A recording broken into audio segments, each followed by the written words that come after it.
Welcome to my YouTube channel എൻ്റെ വഴികൾ. ഏവർക്കും എൻ്റെ വഴികളിലേക്ക് സ്വാഗതം. ഇനിയും എൻ്റെ ചാനൽ സബ്സ്ക്രൈബ് ചെയ്യാത്തവർ സബ്സ്ക്രൈബ് ചെയ്യുക, എൻ്റെ വീഡിയോ ഇഷ്ടമായി ലൈക്ക് ചെയ്യുക, തുടർന്ന് എൻ്റെ വീഡിയോകൾ ലഭിക്കുന്നതിന് വേണ്ടി ബെല്ലൈക്കൺ അമർത്തുക.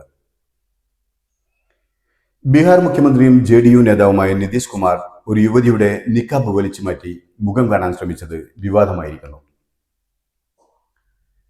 ഗവൺമെന്റ് നടത്തിയ ഒരു സർട്ടിഫിക്കറ്റ് വിതരണ ചടങ്ങിനിടെയാണ് 74-കാരനായ നിതീഷ് യുവതിയായ ഡോക്ടറുടെ മുഖം കാണാനുള്ള ശ്രമം നടത്തിയത്.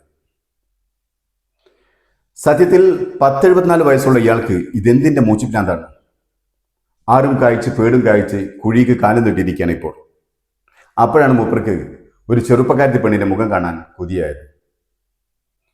ഒരുപാട് ആളുകൾ പങ്കെടുക്കുന്ന ഒരു ഗവൺമെന്റ് ചടങ്ങ്. ആ ചടങ്ങിൽ വെച്ചാണ് ഒരു മുഖ്യമന്ത്രി പരസ്യമായ ഒരു പെണ്ണിന്റെ മുഖമക്കന വലിച്ചു താത്താൻ ശ്രമിക്കുന്നത്.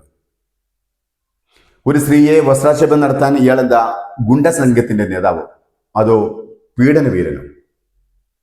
ഇയാളൊരു മുഖ്യമന്ത്രിയല്ലേ? എല്ലാ ജനങ്ങൾക്കും തുല്യനീതി ഉറപ്പാക്കാൻ ബാധ്യതയുള്ള ആ സ്റ്റേറ്റിന്റെ തലവനല്ലേ? സ്വന്തം നിലയും വിലയും മറന്നൊരു സ്ത്രീയെ മാനഭംഗപ്പെടുത്താൻ ശ്രമിച്ച ഇയാളെ സ്ത്രീ പീഡനത്തിനെതിരെ കേസെടുത്ത് ജയിലിലടക്കണം. അവിടെയും തീർന്നില്ല, അതിനുശേഷം അയാളെ ഭ്രാന്താശുപത്രിയിലും ഇടണം. ആയുഷ് ഡോക്ടർമാരുടെ സർട്ടിഫിക്കറ്റ് വിതരണത്തിനിടയിലാണ് നിതീഷിന്റെ ക്രിമികടി ഉണ്ടായത്. ഒപ്പമുള്ള ഉപമുഖ്യമന്ത്രി സമ്രാട് ചൗധരി തടയാൻ ശ്രമിച്ചെങ്കിലും മുസ്ലിം സ്ത്രീകളുടെ വസ്ത്രത്തോട് അലർജിയുള്ള മുഖ്യന് അത് അഴിച്ചു മാറ്റുക, അത് വലിച്ചു കയറുക, അതിലൂടെ മുസ്ലിം സമൂഹത്തിനോടുള്ള വെറുപ്പ് പ്രകടമാക്കുക എന്നതായിരിക്കണം ലക്ഷ്യം. എങ്കിലേ ഇന്നത്തെ ലോകത്ത് ഹിന്ദുത്വവാദികളുടെ പ്രിയങ്കരാകാൻ അദ്ദേഹത്തിന് കഴിയൂ. ഒരു കൂട്ടം ജനങ്ങൾക്കിടയിൽ ഒരു സ്ത്രീയുടെ വസ്ത്രം വലിച്ചുവിടാൻ ശ്രമിച്ച ഈ മതഭ്രാന്തനെ മുഖ്യമന്ത്രി കസേരയിൽ നിന്നും വലിച്ച് താഴെയിടേണ്ടതാണ്. അത്രമാത്രം നികൃഷ്ടവും നീചവുമാണ് ഈ പ്രവണത. നാളെ മുസ്ലിം വസ്ത്രങ്ങൾക്ക് നേരെ മറ്റു മന്ത്രിമാർക്കും തോന്നാം ഈ വെറുപ്പ്. യോഗി ആദിത്യനാഥിന്റെ യു പിയെ പോലും തോൽപ്പിച്ചു കളഞ്ഞു നിതീഷ് കുമാർ.